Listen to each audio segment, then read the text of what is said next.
آپ کی موجودگی اور ندیم صاحب کی موجودگی میں ایک ضمن سوال میں ضرور رکھوں گا. جس طرح آپ نے بھی بولا کہ یہ بھی ارریلیونٹ تھا کہ بلکہ تھوڑا نہیں تھوڑا زیادہ انتظار کر لینا چاہیے تھا, اور ندیم صاحب نے تو واضح یہ کہا کہ یہ چیز آپ کو مد نظر رکھنی چاہیے تھی. تو میں ضمن سوال رکھوں گا کہ اس میں یہ مینشن کیا گیا ہے کہ افغانستان کی درخواست پر یہ راستہ کھولا جا رہا ہے, یہ بارڈر کھولا جا رہا ہے. میں اس درخواست کی اہمیت جاننا چاہتا ہوں, کیونکہ پہلی درخواست مجھے ایسی لگی ہے جس میں ایسے دن پہ بھی آپ اہمیت بہت زیادہ بتاتے ہوئے اس پہ عمل کر رہے ہیں. تو ندیم صاحب آپ کو نہیں لگتا درخواستیں تو اور بھی بڑی ہوں گی؟ ہم نے بہت سارے محرکات دیکھے, معمولات دیکھے, اس درخواست پہ عمل ہوتے ہوئے اور اسی دن کی مناسبت سے درخواست کی اہمیت کیسے لیں گے؟ دیکھیں, اہمیت تو ہر چیز کی ہوا کرتی ہے, اس کی ٹائمنگ اصل ہوتی ہے کہ کس ٹائم کے اوپر کیا کس کو امپورٹنس دینی ہے, کس کو نہیں دینی ہے. اور یہ چیز کھلنا تو تھا, یہ پہلے سے تجارت یہ چل رہی تھی یہاں سے, کیونکہ اسی کے بعد جو میٹنگ کے بعد جو وائٹ ہاؤس کی تھی اس کے بعد یہ راہداری افغانستان کو دی گئی تھی. جیسا کہ میں نے پہلے بھی کہا کہ یہ چل رہی تھی تجارت, لیکن یہ کووڈ-19 کی وجہ سے اس کو سسپینڈ کیا گیا تھا فی الحال. تو 3 ماہ کے بعد دوبارہ یہ کھول رہے تھے. تو یہ جو نقطہ انہوں نے فیض صاحب نے اٹھایا ہے, نہیں وہ بالکل دیکھیں تجارت ضروری ہے, لیکن وہی بات درخواست کی, پاکستان بھی درخواست کس سے پاکستان درخواست نہیں کر چکا. اقوام متحدہ سے کی ہے, عالمی اداروں سے کر لی درخواست ہے کہ جو کشمیریوں پہ جو مظالم ہو رہا ہے انہیں بھی راہداری دی جائے. دیکھیں اس 5 اگست سے پہلے کشمیریوں کے لیے کم سے کم 2 اسپاٹ تھے جہاں سے ان کا کوئی تھوڑی بہت تجارت چل رہی ہوتی تھی. وہ بھی اگر دیکھیں ہم 1 ارب سالانہ کی روپے کی ٹریڈ ہوا کرتی تھی ان کی, اسے بھی بند کر دیا گیا. تو جو کشمیری جو وہاں پہ پابند سلاسل ہیں وہ 5 اگست 2019 سے جو ان پہ مظالم ہو رہے ہیں, کیا انہیں بھی کوئی ریلیف دینے کی کسی درخواست کے اوپر کوئی عمل درآمد کرے گا؟ جو پاکستان جس طرح سے آواز اٹھا رہا ہے کہ ان کی آواز میں آواز ملا کے کوئی اس کو لے کے آگے چلے گا.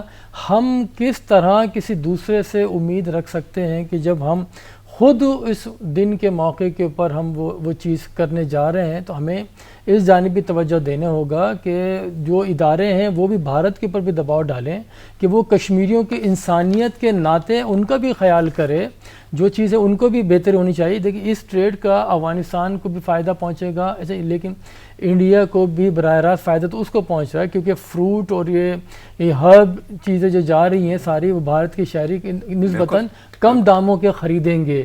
تو پھر پاکستان کو بھی کہیں نہ کہیں فائدہ ہونا چاہیے کسی چیز کا, اور کشمیری عوام کو انہیں فائدہ کیوں نہیں پہنچ رہا؟ اتنے عرصے سے مظاہرے اور قتل و غارت گری وہاں پہ چل رہی ہے, وہاں پہ چھوٹا بچہ بھی اپنے نانا کی لاش پر بیٹھ کے بیان کر رہا, اس کا بھی کوئی اثر نہیں ہوتا, صرف خبر چلتی ہے اس کے بعد ختم ہو جاتی ہے. بلکہ یہی محرکات ہے ندیم صاحب, میں آگے چھیڑوں گا, میں گفتگو تو یہیں سے آگے بڑھاؤں گا, لیکن یہی سوال فیض صاحب آپ سے کہ آخر اس درخواست میں کیا خاص ہے کہ افغانستان تو کرتا ہے, مانی بھی جاتی ہے, انوالو امریکہ بھی ہے, بھارت بھی ہے, معمولات کا ذکر تو واضح طور پہ ندیم صاحب نے بھی کر دیا کہ ہماری درخواستوں میں کیا کمی ہے یا اس درخواست میں کیا پاور ہے؟ اس سادگی پہ کون نہ مر جائے یا خدا. ایسی درخواست کافی ہے, ایک ایسی حکومت کی جس کی عملداری کابل سے, ندیم صاحب کہہ رہے کافی ہے, میں چاہوں گا آپ آگے بڑھائیں, جس کی عملداری جو ہے وہ کابل سے آگے نہیں ہے. اور پھر دیکھیں ان کے خود اپنے اشرف غنی صاحب کے بڑے گہرے تعلقات ہیں مودی سے, وہ اپنا ان کو بہت ہی یار غار سمجھتے ہیں, بہت قریبی ساتھی سمجھتے ہیں, اور بارہا اپنی والہانہ محبت کا اظہار کرتے رہے ہیں. تو یہ پورا تجارت جو ہے وہ بھی لین دین ہوتی ہے نا, اور ڈپلومیسی بھی یہی ہوتا ہے, کچھ لے اور کچھ لینے اور دینے کے بعد ہی کسی چیز پر آپ پہنچتے ہیں. ہمیں معلوم ہے کہ ہمارے وزیر خارجہ صاحب کوارنٹین میں ہیں, قرنطینہ میں بیٹھے ہوئے ہیں, اور شاید ان کو ہمارے جو آفیسرز ہیں اپنے فارن آفس کی شاید ایکسیس نہ ہو, یا ان سے بات چیت موقع پر نہ ہو پائی ہو. لیکن دیکھیے اس وقت لگتا یہ ہے کہ لیڈرشپ کا ایک اگین اس اہم معاملے پر آپ کو یہ بات نظر آتی ہے کہ آپ جیسے خود ابھی بات آپ ہی وہیں سے اسٹوڈیو سے یہ بات آپ کے ندیم صاحب نے کی, آپ نے بھی کی کہ امریکہ اس میں انوالوڈ ہے, بھارت اس میں انوالوڈ ہے, افغانستان, پاکستان, ٹھیک. تو ان سب میں اگر کچھ بیٹھے ہوں لوگ تو کچھ بات بھی تو ہو سکتی ہے نا. کہا جاتا ہے کہ بھائی ٹھیک ہے آپ ہم کو کم سے کم یہاں تھوڑا ریلیف دیں, ہم ایک ایسے موقع پر اتنا میجر رسک لے رہے ہیں اپنی قوم کے لیے, ایک یہ آفت ہمارے گلے پڑی ہوئی ہے کورونا کی, اور اس موقع پر آپ یہ چاہتے ہیں, آپ درخواست کر رہے ہیں کہ ہم یہ بارڈر کھول دیں, جبکہ دنیا کی تجارت ٹھپ ہوئی ہوئی ہے. یعنی دنیا میں جو ہے یہ تجارتی آمد و رفت بند ہوئی ہے، اس وقت سسپینڈ ہوئی ہے، اور آپ اس کو کھول رہے ہیں، تو کم از کم کچھ اپنے لیے بھی تو لیں. مجھے نہیں معلوم، اگر لیا ہے تو کم از کم قوم سے شیئر نہیں کیا، بتایا نہیں کہ کہاں ریلیف ہے. اور اگین آپ دیکھیں تضاد کتنا بڑا ہے. ایک طرف تو آپ ان کی درخواست، ایک محض درخواست پر، جو میئر آف کابل کی درخواست پر آپ یہ کہہ رہے ہیں کہ راستہ کھول دیا جائے، لیکن دوسری طرف آپ بھارتی سفیر کو بلا کر ان کی طلبی کر رہے ہیں اور ان کو اپنا اعتراض بھی داخل کر رہے ہیں. روز LOC پہ آپ کے لوگ مارے جا رہے ہیں. آپ یہ دیکھیے کہ جو ابھی اب جو کراچی میں جو دہشت گردی ہوئی اسٹاک ایکسچینج پر، ابھی آپ کے وزیرستان میں جو 4 آپ کے سپاہی شہید ہوئے، ان سب معاملات میں کہیں نہ کہیں کوئی نہ کوئی تو جوڑ ہے نا بھائی. تو یہ ان سب پہ آپ ریلیف لیے بغیر، ایک انڈرسٹینڈنگ لیے بغیر آپ اتنی بڑی چیز اپنی آفر کر دیں.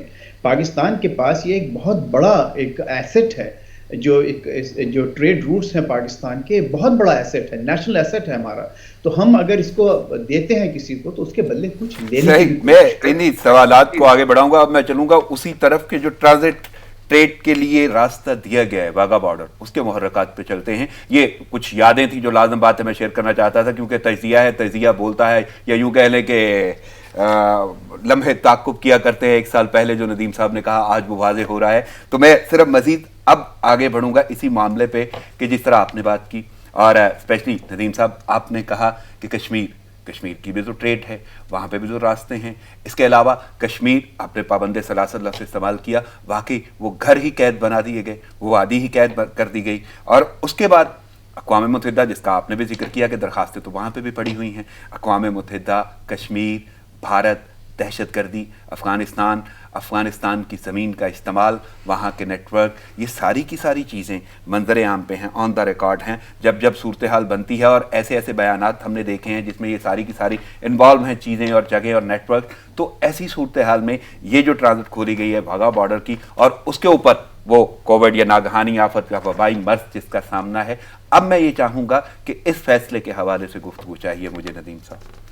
دیکھیں وہی گفتگو ہو رہی ہے کہ جو ٹریڈ ہے اس میں بینیفیشری تو بھارت ہی ہے، گو کہ افغانستان کی گڈس آ رہی ہیں، سستے داموں لے کے جا رہی ہیں وہاں پہ. بہرحال یہ کھلنا تو تھا، تاخیر بھی اس میں ہو سکتی تھی کہ کووڈ-19 اس وقت چل رہا ہے. وہی بات ہے، یہ تو لازم ملزوم ہے ٹریڈ. تو یہ تو جو ایگریمنٹ ہوا پاکستان کا افغانستان کے ساتھ، اس پہ عمل درآمد کرنا ہے ہمارا. یعنی کہ اس میں کوئی برائی نہیں ہے. میں نے جیسے شروع میں کہا کہ یہ تجارت ضرور ہے، ناگزیر ہے، یہ معیشت کے پہیہ چلنے کے لیے، اس سے ریونیو جنریٹ ہوتا ہے، وہ ضروری ہے ہمارا. صرف اور صرف اس میں کوئی وہ نہیں ہے اس کے اندر ابہام.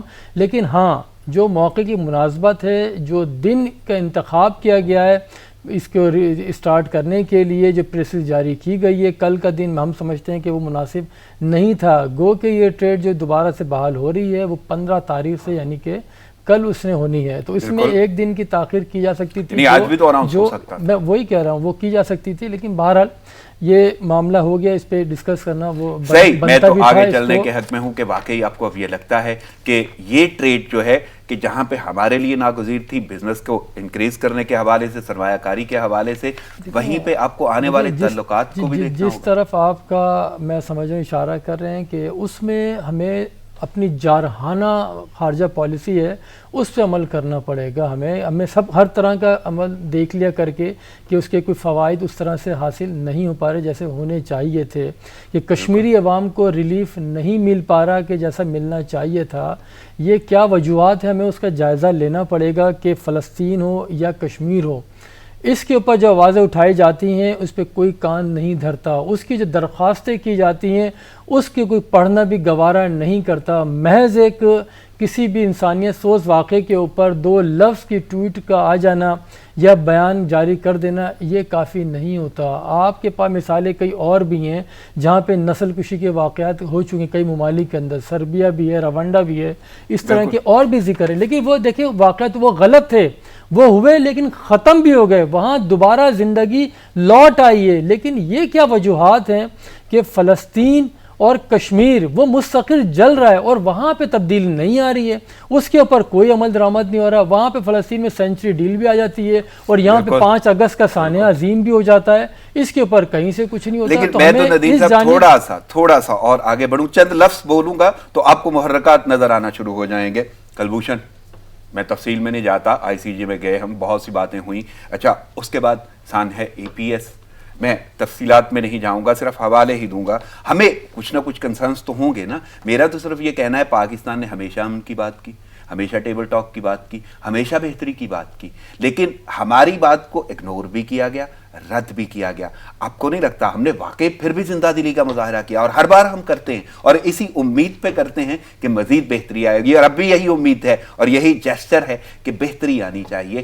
اب میں صرف اتنا سوال کروں گا کہ یہ راہداری کھلنے کے بعد افغانستان کو ہم بینیفٹ دے رہے ہیں, بھارت کو دے رہے ہیں, ہمیں بھی فائدہ ہو رہا ہے, لیکن وقت آپ کو کیا بتاتا ہے کہ پگھلے گی برف یا یہ حرکات و سکنات جو ایل او سی کا ہمیں سامنا ہوتا ہے, کلبھوشن کا سامنا ہوتا ہے, اے پی ایس کا سامنا ہوتا ہے, وہ بدلیں گے وہ حرکات؟ دیکھیں, زندگی اور دنیا یہ سب امید پر قائم ہے.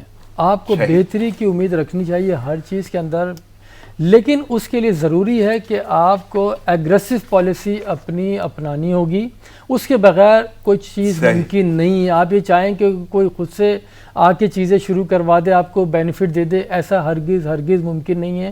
آپ کو آگے بڑھنا پڑے گا, جارحانہ انداز اختیار کرنا پڑے گا, اس کے بغیر کوئی چیز ممکن نہیں ہے. فیض صاحب, آپ کی طرف آتا ہوں. سوال تو میرا یہی ہے, صرف یہ گفتگو آپ کی طرف شیئر کروں گا کہ مجھے وہ محرکات چاہیے. اب ہم آگے چلیں گے, فیصلہ ہو گیا, اچھا فیصلہ ہے, اور پاکستان نے ہمیشہ اچھا سوچا اپنے خطے کے لیے, دوسروں کے لیے, لیکن رسپانس بڑا عجیب آتا ہے. لیکن اب بھی ہم اسی امید پہ, اور ندیم صاحب کی بات کو آگے بڑھاؤں گا کہ زندگی اور دنیا جو ہے نا امید پہ قائم ہے. تو آپ کیسے دیکھ رہے ہیں؟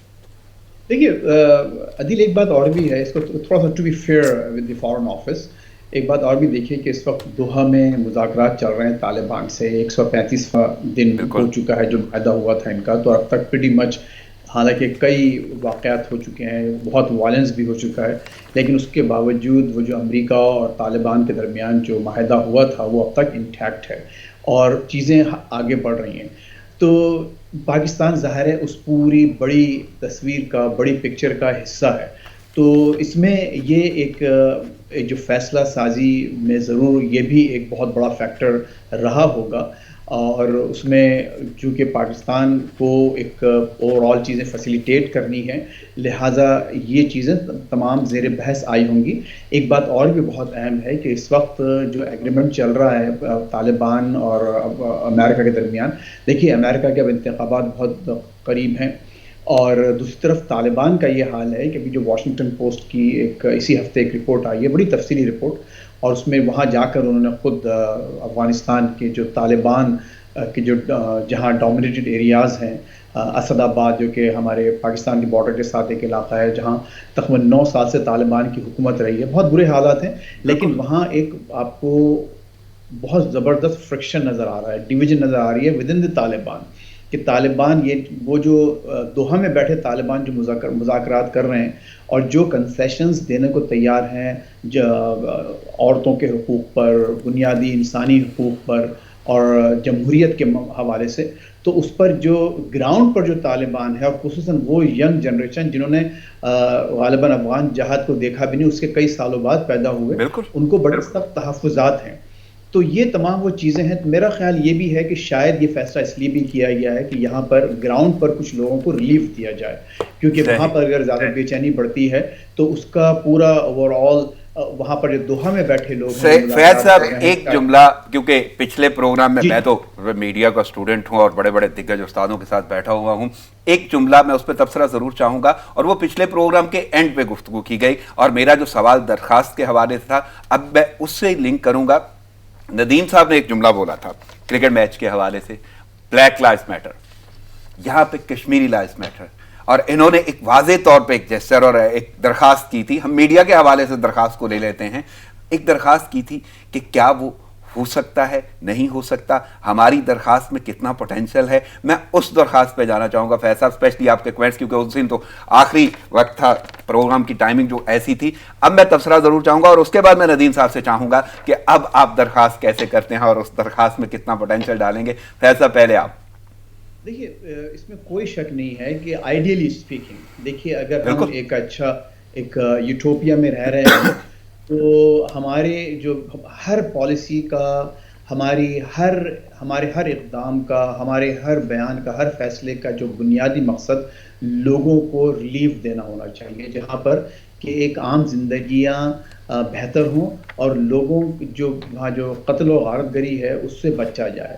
تو پاکستان نے اگر یہ ایک فیصلہ کیا ہے تو اگین میں وہی کہہ رہا ہوں، جیسے ہمیں پوری معلومات اور ان کی ابھی اتنا انہوں نے شیئر نہیں کیا اور نہ میڈیا کو اس کا اتنا بہت، میں سب سے پہلے تو آپ کو مبارکباد کہ آپ نے اور ندیم رضا نے اس مسئلے کو ڈسکس کرنے کی کوشش کی ہے اور کافی اچھے کمپریہنسو طریقے سے بات ہو رہی ہے، لیکن ہمارے پاس تو میڈیا میں اس کا ذکر نہیں۔ وہی اپنی عزیر بلوچ کی GIT چل رہی ہے اب تک، میں نے جتنے بھی پروگرامز اب تک دیکھے ہیں، نیوز بلٹنز دیکھے ہیں، وہی یہ تو بلکہ میں انوویشن کہوں گا ندیم صاحب کی کہ انہوں نے یہ جملہ نکالا تھا کہ جب یہ شور برپا ہوا ویسٹ انڈیز کی ٹیم کے حوالے سے اور ٹی شرٹ پہ یہ استعمال کرنا ہوگا شرٹس پہ، تو واقعی یہ بات تو ہے کہ ہم یہ درخواست تو کر سکتے ہیں نا کہ کشمیری لائفز میٹر، ان کا بھی تو کچھ سوچا جائے۔ تو آپ کو لگتا ہے کہ حکومت، سیاستدان، کیونکہ یہ جملہ انہوں نے بولا تھا کہ شاید وہ کبھی سوچیں یا کریں؟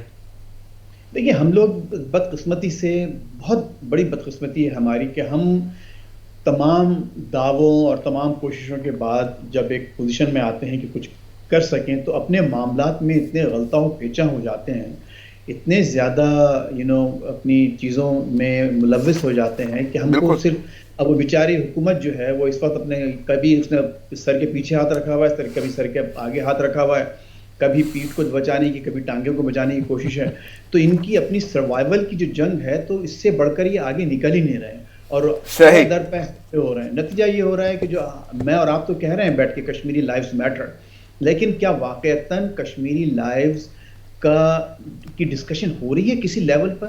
میں ندیم صاحب اب آپ کے پاس آؤں گا، فیض صاحب آپ سے گفتگو جاری رکھوں گا، لیکن ندیم صاحب کے پاس اب ضرور آؤں گا کہ اب مجھے بتائیں درخواست کا کہ آپ کی درخواست دیکھیں میں وہ کہا تھا کہ ہمیں جارحانہ خارجہ پالیسی اختیار کرنی پڑے گی، اس کے بغیر کوئی چیز ممکن نہیں ہے۔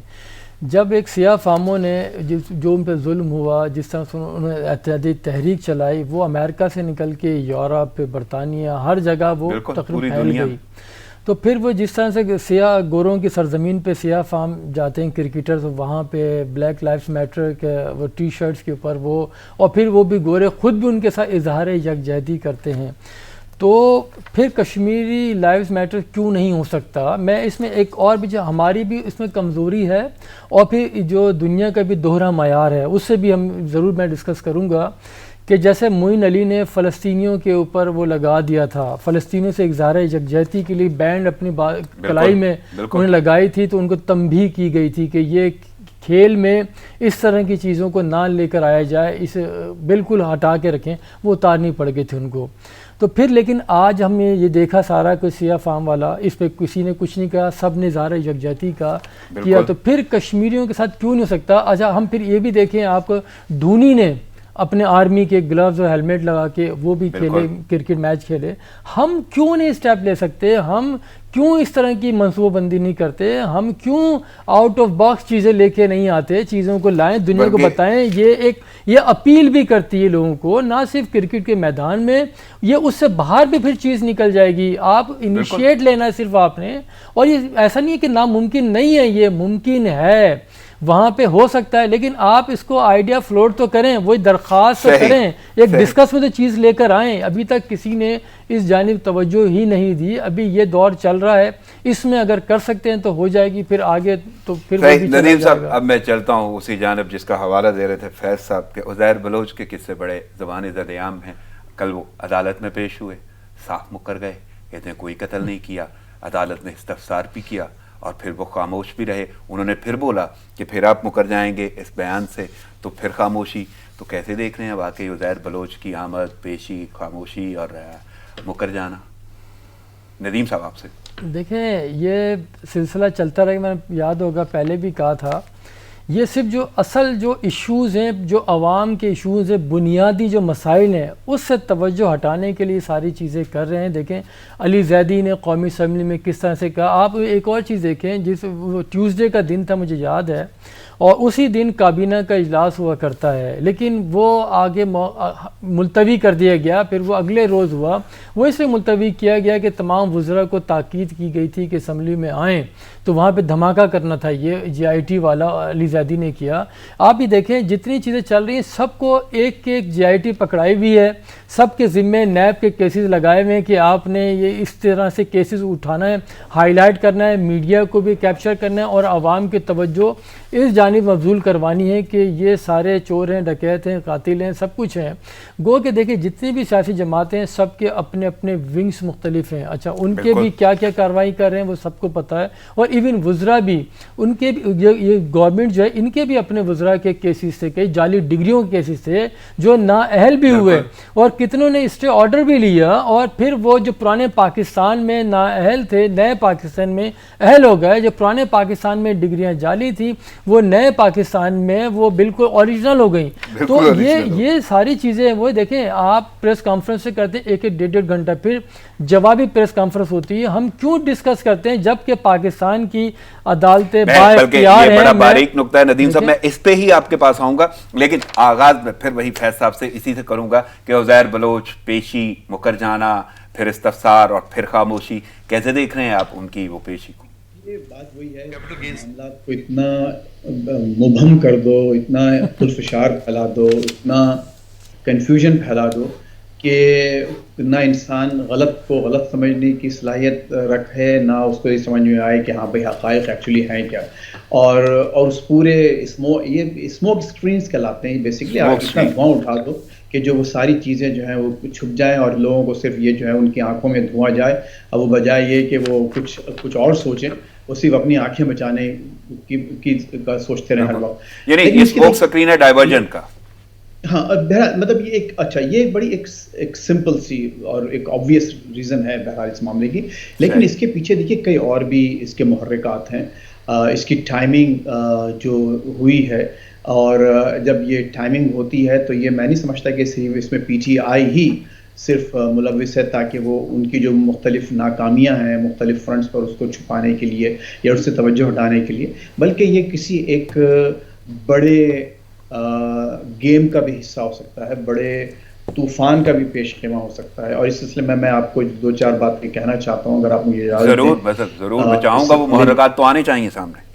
جی، تو اس سے پہلے میں نے ذکر کیا تھا غالباً کہ کچھ جگہوں سے کچھ پتھر ایسے پھینکے گئے ہیں اور کچھ ایسا ریپل ایفیکٹ ہوا ہے اس تالاب میں کہ کہا گیا تھا کہ جی نئے سرے سے ایک آئین کی تشکیل دی جائے یا آئین کو بالکل جو ہے بدلا جائے۔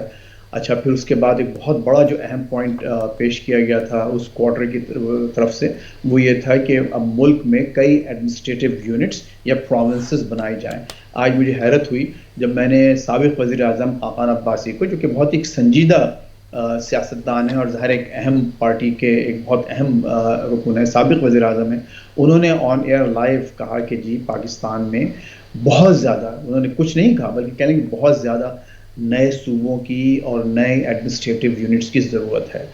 اچھا، پھر اس کے علاوہ دیکھیے ہم کو معلوم ہے کہ ہمارا ابھی 18ویں ترمیم جس کی خالق اور جس کا کریڈٹ ظاہر ہے کہ پیپلز پارٹی کو جاتا ہے کہ انتہائی پرآشوب دور میں انہوں نے ایک بہت بڑا کارنامہ انجام دیا تھا کہ 18ویں ترمیم کو لے کے آتے۔ یہ الگ بات ہے کہ وہ 18ویں ترمیم پر صوبوں نے خود اس کی ایسی کی تیسی کر دیا، اس پر صحیح عمل نہیں کیا، اور جو ڈیولوشن پلان تھا وہ صحیح طور پر نیچے لیول تک نہیں آ سکا۔ لیکن یہ سب چیزیں وہ ہیں جو میں سمجھتا ہوں کہ یہ عزیر بلوچ اور جو ایون جو بلدیہ، ہم کو اس کا بلدیہ کی فیکٹری کا بھی ذکر کرنا چاہیے، جو ایم کیو ایم کو باقاعدہ اس میں انوالو کیا گیا ہے اور باقاعدہ کہا گیا، اور جس پہ دو جی آئی ٹیز نہیں ہے وہاں تو ایک ہی جی آئی ٹی ہے، یہاں پر تو پھر بھی عزیر بلوچ پر دو مختلف لوگ مختلف چیزیں۔ لیکن میں آپ کے یہی لفظ جو ہے نا، یہی جملے ندیم صاحب کے سامنے پاس آن کروں گا کہ آئین، صوبوں کا قیام اور 18ویں ترمیم، یعنی واقعی کیا یہ ساری کی ساری صورتحال اسموک سکرین ہے انہی موضوعات کا؟ دیکھیں یہ سب چل رہا ہے صوبوں کا، آج سے تھوڑی چل رہا ہے، یہ تو پیپلز پارٹی کے دور سے چل رہا ہے، اور پیپلز پارٹی نے تو انیشیٹ بھی کر لیے تھے، اپنی پارٹی کے عہدے بھی اسی طرح سے ڈیوائیڈ کر دیے تھے، جنوبی پنجاب کا الگ سے انہوں نے صدر بھی بنا دیا تھا، تو یہ ساری چیزیں چل رہی ہیں، یہ صرف وہی بات ہے آئی واش ہے.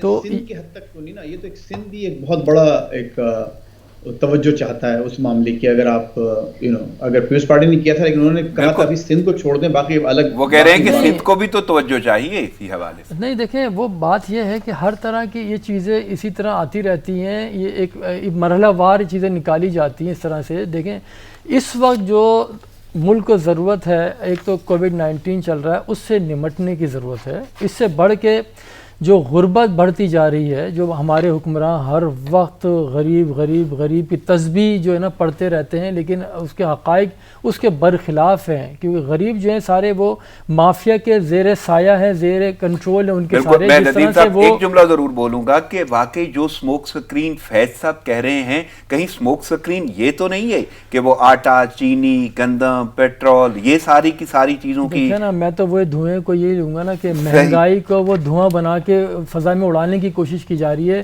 ان پریس کانفرنسوں کے ذریعے عوام کے ذہنوں کو منتشر کیا جا رہا ہے. وہی بات ہے، سب کا سچ اپنا اپنا. جیسے انہوں نے کہا کہ ثانیہ بلدیہ کی جے آئی ٹی کیوں نہیں لے کے آتے، یہ اس کی جے آئی ٹی لے کے آتے ہیں. حبیب بیان بلوچ کی جو اپنے مطلب کی باتیں تھیں وہ تو آپ نے پوری ٹویٹ بھی کر دی، پوری دنیا میں اس کا پرچار بھی کر دیا، لیکن اس کے بعد جب دوبارہ حبیب جان بات کرتا ہے پی ٹی آئی کے لیے، انہی کے لیے موصوف کے لیے، اس کے بعد اس کے اوپر رد عمل تک سامنے نہیں آتا، غائب ہو جاتے ہیں. تو بہرحال صورتحال دیکھیں، میں جو کہہ رہا تھا، میں وہ رک گیا تھا اس وقت کہ جب عدالتیں موجود ہیں، جو انویسٹیگیشن کے ادارے موجود ہیں، جن کا کام ہی ہے ملزمان کو پکڑنا، جن کا کام ہی ہے تحقیقات کرنا. یہ آپ سیاستدانوں کا کام نہیں ہے کہ آپ ایک ایک گھنٹہ بیٹھ جائیں، الزامات لگا دیں کہ نیب زدہ ہیں، فلاں ہمارے خلاف کریں، اس کے خلاف کیوں نہیں کریں. بھائی آپ اپنا تو جواب دو پہلے. آپ دوسرے کے چکر میں پڑے، آپ عزیر جان بلوچ کو لے کے دوڑے جا رہے ہیں، اس کو لے کے جا رہے ہیں. جب حبیب جان بلوچ نے آپ کے خلاف الزامات لگائے، آپ خاموش ہو گئے، آپ کے بعد اور انہوں نے واضح جملے بول دیے پی ٹی آئی کے بعد، پھر جھاگ نکلنے شروع ہو جاتے ہیں. تو یہ صورتحال سے نکلنا ہوگا. جی فیض صاحب بولیں. حبیب جان صاحب تو ابھی موجودہ عہدیدار ہیں پی ٹی آئی کے، وہ انہوں کہہ رہے ہیں، وہ تو لیکن انہیں اشتہاری بھی قرار دے دیا گیا. یہ الگ بات ہے کہ وہ جلا وطن ہیں، لیکن بہرحال ان کا بڑا گہرا تعلق ابھی بھی ہے. اور انہوں نے تو باقاعدہ کہہ دیا کہ 3 وزیر، جس میں سے ایک ان کے غالباً معاون خصوصی ہیں، اور میرا خیال ہے کہ ان کا اشارہ فیصل واڈا اپنے اور علی زیدی اور غالباً ایک تیسرے لوگ ہیں جو ابھی باقاعدہ ان کے ساتھ ابھی بھی. ندیم صاحب ان کا کل کا جو بیان سامنے آیا اس میں تو واضح انہوں نے بولا ہے کہ کہاں ہے علی زیدی، بتائے مجھے. میں وہی کہہ رہا ہوں نا، اپنی ہر کسی کا سچ اپنا اپنا ہوتا ہے. جو چاہتے ہیں وہ منظر عام پہ لے کے آتے ہیں، جو آپ کو کڑوا لگتا ہے اس سے آپ سائیڈ میں ہو جاتے ہیں. تو یہ جو صورتحال ہے، اصل دیکھیں وجہ یہی ہے، جو ملک کے حالات ہیں اس وقت معیشت کے، جس کی وجہ سے عوام پس رہے مہنگائی کے اندر، اس کی کیوں بات نہیں کرتا کوئی بھی سیاستدان، خواہ وہ اپوزیشن کے ہوں. اس میں اپوزیشن کے بھی کردار ہے، ان کا بھی اپنا رویہ ایک اس طرح کا ہے کہ آپ اس پہ آواز نہیں اٹھا رہے کہ پیٹرول کتنا مہنگا ہو گیا، گندم، چینی پہ دیکھیں ایک رپورٹ آئی، آپ نے اس کا کریڈٹ لے کے آپ ختم نہیں ہو پا رہے ہیں. مستقل ہر پریس کانفرنس میں جگہ جگہ کے کریڈٹ پاکستان کی تاریخ میں کبھی کسی نے کمیشن نہیں بنایا اور رپورٹ منظر عام پہ نہیں آئی. جب آ گئی، پہلے یہ ہوتا تھا جب بھی کوئی اس طرح کی رپورٹ آئی فوری کارروائی ہوتی تھی، اب آپ نے 6 مہینے کے لیے ٹال دی. اچھا اس دوران بھی آپ دیکھیں، اس دوران بھی 1 جولائی سے لے کے اب تک 2 روپے سے زیادہ چینی میں فی کلو کا اضافہ کر دیا گیا ہے. اس کا ذمہ دار کون ہے؟ اس کے اوپر بات نہیں ہو رہی. میں سمجھتا ہوں یہ اسی لیے یہ غیر ضروری چیزیں اٹھائی جا رہی ہیں. جے آئی ٹی جو دیکھیں غیر ضروری اس لیے کہہ رہا ہوں کہ عدالتوں کا کام ہے ان کو سزا دینا. جو پولیس اہلکار ہیں، ایف آئی اے ہیں، ان کی کام ہے انویسٹیگیشن کریں، اس کو عدالتوں میں کیس بنا کے پیش کریں، ان کو سزائیں دیں. یہ آپ کا کام نہیں ہے کہ آپ آ کے 2 گھنٹے بیٹھ جائیں. آپ کا کام یہ ہے کہ آپ کے پاس جو منسٹری ہے، آپ کے پاس جو ذمہ داریاں ہیں، اس کو احسن طریقے سے انجام دیں، عوام کو ریلیف دیں، عوام کے لیے کام کریں. صرف الزامات میڈیا پہ آ کے دے دینا. یہی بات آپ کی طرف کہ ان معاملات کو کیسے دیکھ رہے ہیں؟ واقعی آٹا، چینی، دالیں اور گندم، پیٹرول، یہ ساری چیزیں. اور آخری لفظ میں اس میں ایڈ کروں گا وہ ہے عام آدمی. یعنی عام آدمی کہاں ہے اور یہ مہنگائی کہاں ہے؟ اچھا دیکھیے، اس میں کہ اتفاق نہیں ہے یہ یہ باقاعدہ ایک پورے گیم کا حصہ ہے. دیکھیں وہ لوگ جو سب سے زیادہ شور مچا رہے ہیں اور ایک دوسرے پر جو ایک کے بعد دیگرے وار کر رہے ہیں اور حملے کر رہے ہیں پریس کانفرنس کے ذریعے, وہ لوگ ہیں جن کے اسٹیکس بہت ہیں اور جن کی حکومتیں ہیں. بے شک ہر ایک پی ٹی آئی کی حکومت 3 صوبوں میں ہے, اور دوسری جو لڑ رہی ہے ان سے پیپلز پارٹی, وہ سندھ میں پورے مطلق العنان ان کی حکومت ہے, کوئی ان کی مرضی کے بغیر پتہ نہیں ہل سکتا. اور دونوں کو یہ کنٹروورسی بہت سوٹ کرتی ہے. بلاول صاحب بڑے مزے سے آرام سے جناب وہ اپنے ایف آئی اے کی رپورٹیں دکھا رہے ہیں کہ جی وہ ابراج گروپ نے یہ کیا تھا, وہ پی ٹی آئی کے ساتھ یہ ہوا تھا. ارے بھائی ان کو بھی بڑا مزہ آ رہا ہے کہ سب وہ پریس کانفرنس بھی ہو رہی ہے, اسکرین ٹائم بھی مل رہا ہے, بڑی طویل کانفرنس کی ہے جی انہوں نے. الیکٹرک کا کیا ہوا, وہ پانی کا کیا ہوا, وہ بارش کے پانی کا کیا ہوا, گندے نالوں کا کیا ہوا, غربت کا کیا ہوا, کورونا کا کیا, کوئی ان سے نہیں پوچھ رہا, نہ ان سے کچھ پوچھ رہا ہے. عزیر بلوچ اور علی زیدی, عزیر بلوچ اور حبیب جان بلوچ, مطلب یہ سب چیزیں وہ چل رہی ہیں اور باقاعدہ طور پر. اور باقی جو ہیں وہ لوگ جو پیچھے جو تماشا دیکھنے والے ہیں خاموشی سے تماشا دیکھ رہے ہیں. تو یہ عوام کو ایک ضرور, اور پھر دیکھیں اس کی ٹائمنگ, آخر ہمارے علی زیدی صاحب نے خود تسلیم کیا نا کہ 3 سال پہلے ان کو یہ رپورٹ مل گئی تھی. بالکل نامعلوم افراد کچھ آئے تھے اور انہوں نے آ کر ان کو رپورٹ. کیا کر رہے تھے آپ, کہاں چھپا کے رکھی تھی آپ نے, اچانک کیسے خیال آ گیا آپ کو؟ تو یہ وہ تمام اہم سوالات ہیں جو یہ لوگ اگین یہ آنکھوں میں دھول جھونکنا اس کو کہا جاتا ہے. یہی وجہ ہے کہ دیکھیے جب میں بات کرتا ہوں لوگوں کو بری لگتی ہے کہ سیاست دانوں نے, اس میں کوئی شک نہیں کہ ہم سب بحیثیت پاکستانی, چاہے وہ ہمارا کسی بھی شعبے سے کسی بھی ڈپارٹمنٹ سے ادارے سے تعلق ہو, ہم اپنے اپنے طور پر سب ناکام رہے ہیں اپنی ذمہ داریاں پوری کرنے میں.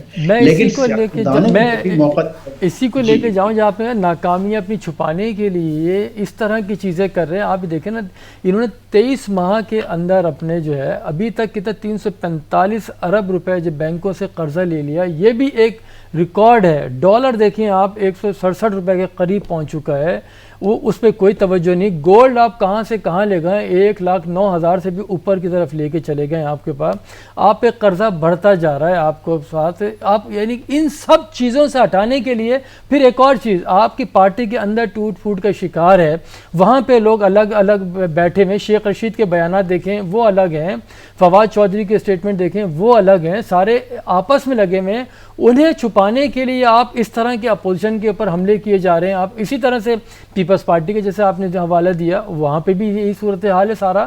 تو یہ سب مل ملا کے عوام کے ساتھ کھیل رہے ہیں. اور اس میں میں نے کہا کہ جس طرح پیپلز پارٹی کے بھی قصور ہے, اپوزیشن جماعتوں کا وہ بھی خاموش ہیں, اس طرح توجہ نہیں دے رہے, اسی طرح عوام کا بھی قصور ہے, عوام بھی خاموش بیٹھے ہیں. تو میں ایک حوالہ دوں گا, کل جو اتنی طویل کانفرنس ہوئی ہے نا, اس میں ایک جملہ ہے, اس جملے نے تاریخ بڑی یاد کرائی مجھے. یعنی اہمیت کی حامل اس لیے ہے کہ 2 سال کی ان کی حکومت بھی ہے پی ٹی آئی کی. حالیہ حکومت نے 2 سال میں ایک جملہ بڑھا اپنایا جو ہم پہلے بھی سنتے تھے کہ کیا دھرا واقعی جو پچھلی حکومتوں کا ہے. سابق جو حکومتیں گئیں, سابق ادوار رہے, ان کا کیا دھرا ہے. کل وہ صورتحال بھی ہم نے دیکھی کہ جو اپوزیشن سابق ادوار میں کرتی رہی, تو انہوں نے یہ جملہ بولا کہ پی ٹی آئی تاریخ کی کرپٹ ترین حکومت ہے. یعنی اب یہ سارے کا سارا جو ہے سلسلہ روایت بھی ہو رہا ہے, اور آگے کے باقی دن جو ہیں کیا اپوزیشن اس قسم کی باتیں کر کے یہ وقت گزارے گی؟ ندیم صاحب آپ سے بھی اور فیض صاحب آپ سے بھی. دیکھیں یہ تو وقت ہی گزارا کر رہے ہیں نا, یہ ٹالے جا رہے ہیں ہر چیزوں کو, کیونکہ انہیں پریشانی ہے. جو کمٹمنٹ بقول سیاستدانوں کے بعد جو کمٹمنٹس کی گئی تھیں وہ اس سے آگے نکل چکے ہیں. وہ اسی لیے جو فواد چودھری نے بھی کہا تھا کہ 6 مہینے کا وقت ہے, اور یہی دیکھیں آپ جو نئی پالیسی آئی ہے کنسٹرکشن کے بزنس کے لیے, وہ 6 منتھ کا کہا گیا کہ مکان بنا لیں, اس میں نہیں پوچھا جائے گا. یہ ساری اس طرح کی چیزیں چل رہی ہیں جن سے توجہ ہٹانے کے لیے یہ ساری غیر ضروری چیزوں کو پیش کیا جا رہا, سامنے بڑے مسائل بنا کے لے کے آئے جا رہے ہیں. فیض صاحب میں تو یہی چاہتا ہوں کہ کیا اب جملے اپوزیشن نے بھی ویسے ہی بولنے شروع کر دیے جو حکومت بول رہی ہے کہ پچھلی حکومتوں کا کیا دھرا ہے, اور اپوزیشن کہہ رہی ہے کہ یہ کرپٹ ترین حکومت ہو گئی. مسئلہ یہ ہے اپنے عدیل صاحب, اتنا نان سیریس ایٹیٹیوڈ ہے آپ کی اپوزیشن کا.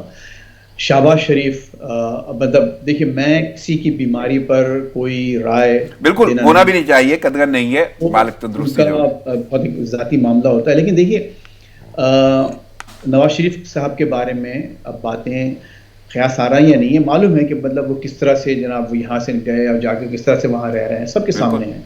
تو یہی حال آپ دیکھیں، اب ایک بیماری کی وجہ سے شہباز شریف صاحب بالکل ایک عضو معطل، مارک مائی ورڈ، عضو معطل بن کے رہ گئے ہیں. یعنی وہ تعطل کا شکار ہے سیاست سے. اپوزیشن بیٹھی ہوئی، اب وہ صحیح ہو یا غلط ہو، ان کو فواد چودھری نے اور دوسرے لوگوں نے اس پر شکوک و شبہات کا بھی اظہار کیا ہے کہ واقعی ان کو ہے یا نہیں ہے. اللہ معاف کرے، ہمیں نہیں کہنا چاہیے ایسی بات، لیکن نتیجہ یہ ہے کہ وہ ایک اپوزیشن آپ کی اس وقت عضو معطل ہے. آپ کی حکومت اس وقت بالکل ناکام ہو چکی ہے.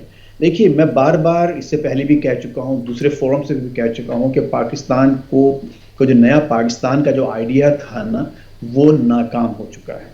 وہ ناکام اس لیے ہو چکا ہے کہ آپ نے صرف لفظ استعمال کیا، صرف چند الفاظ سے ایک نیا نعرہ تو آپ نے کریٹ کر دیا، لیکن وہ تمام جو کرپٹ چہرے تھے جو پچھلی حکومتوں کو، سب کچھ ان کے حوالے کر دیا. وہ تمام ٹیکنوکریٹس جو کہ پہلے ہی بہت زیادہ تباہی لا چکے تھے، انکلوڈنگ ہمارے حفیظ شیخ صاحب، موجودہ مشیر خزانہ، ان سب کے ہاتھ آپ نے پاکستان کو حوالے کر دیا. تو ظاہر نتیجہ تو اس کا وہی نکل آئے گا، ڈھاک کے 3 پات. اب میں یہ کہتا ہوں کہ آپ نئے سرے سے آغاز کریں ہر چیز کا. Everything should be on the table. لیکن بالکل یہ بات تو آپ نے اس دن بھی کہی تھی، لیکن میں ندیم صاحب سے پوچھوں گا کہ ندیم صاحب، آپ نے نیا بھی ختم کر دیا، پرانا بھی ختم کر دیا. اب لفظ واقعی جو فیض صاحب کہہ رہے ہیں کہ نئے سرے سے، تو آپ کو لگتا ہے کہ نئے سرے سے پھر سے کوئی ایسی صورتحال کریٹ ہو کہ لفظ پاکستان مستحکم رہے؟ میں پہلے فیض صاحب کی اس بات سے تھوڑا سا ان سے وہ اختلاف کروں گا کہ اپوزیشن مکمل طور پہ ناکام نہیں ہوئی ہے، اور نہ ہی نواز شریف جو ہیں بالکل ہی فارغ ہو گئے ہیں. دیکھیں، ابھی بھی پاکستان کی جو اپوزیشن کے اندر جو کردار ادا کر رہے ہیں وہ نواز شریف کا، میں کہہ سکتا ہوں کہ ان کا وہ چل رہا ہے سارا کا سارا. وہ جو کمٹمنٹ تھیں، جس طرح سے آفرز کی جا رہی تھیں ان ہاؤس میں، تو وہ اس پہ آمادہ نہیں ہو پا رہے ہیں. اور سم ہاؤ یہ دیکھیں، میں آن ریکارڈ کہ نواز شریف ہوں، آصف الزرداری ہیں، مولانا فضل الرحمان، یہ سب ایک پیج کے اوپر ہیں. گو کہ حکومت کہتی رہتی ہے کہ وہ اسٹیبلشمنٹ ایک پیج پہ، میں وہ سمجھتا ہوں وہ کتاب کے الگ الگ کہ 2 کتابیں، پیج ایک ہی ہے. لیکن یہاں پہ جو اپوزیشن کا جو کردار ہے، میں یہ سمجھتا ہوں کہ مولانا فضل الرحمان، آصف زرداری، نواز شریف ایک ہی پیج کے اوپر ہیں. انہی کی حکمت عملی ہے، جس طرح سے چیزیں چلا رہے ہیں آگے. وہ ایک الگ بات ہے کہ ملک کو اس کا نقصان پہنچ رہا ہے، لیکن وہ بھی منطقی انجام تک کچھ چیزیں ہیں اس کو منطقی انجام تک وہ لے جانا چاہ رہے ہیں، جس کی وجہ سے یہ تاخیر ہو رہی ہے چیزوں کے اندر، اور عوام اس سے متاثر ہو رہے ہیں. دیکھیں، جس طرح سے باتیں آپ پچھلے دنوں چل رہی تھیں ساری ان ہاؤس تبدیلی کے لیے، جو چودھری شجاعت کے بھی جملہ گئے، میں کہوں گا 3 ماہ کے بعد حالات ایسے ہوں گے کوئی بھی وزیر اعظم بننے کے لیے آمادہ نہیں ہوگا.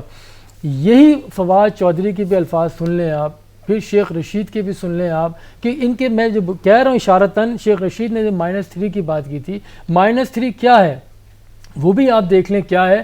کیونکہ یہاں پہ کافی سارے جو ہے وزارت عظمیٰ کے امیدوار اپنے آپ کو تیار کیے بیٹھے تھے. اس میں اپوزیشن کے تو چھوڑ دیں آپ، گورنمنٹ کے اندر کے بھی لوگ سارے کے سارے، یعنی کہ سیاست یہ ہو رہی ہے. اصل میں صرف اور صرف یہ اپوزیشن وہ سیاست کھیل رہی ہے، وہ ایک طرف کے لے کے جانا چاہ رہی ہے، اسی لیے وہ آرام سے بیٹھے ہوئے ہیں اور یہ سب معاملات چلتے جا رہے ہیں. یہ JIT جو آ رہی ہے، جتنی تیزی کے ساتھ، شدت کے ساتھ جو پریس کانفرنسیں ہو رہی ہیں ایک دوسرے خلاف، آپ دیکھیں نا اندر کا غبار نکل رہا ہے. یہ وہی چیزیں ساری فرسٹریشن بول رہی ہے، آپ یہ دیکھیں گے ان قریب یہ سب چیزیں وہ عیاں ہو جائیں گی ساری کہ یہ کیوں پریس کانفرنس ایسے کر رہے تھے. میں چاہوں گا اس پہ کمنٹس کہ آپ کو لگتا ہے واقعی کہ کچھ نہ کچھ ایسا ضرور ہے مضبوط جو آنے والے دنوں میں پاکستان کو استحکام دے گا سیاست کے حوالے سے؟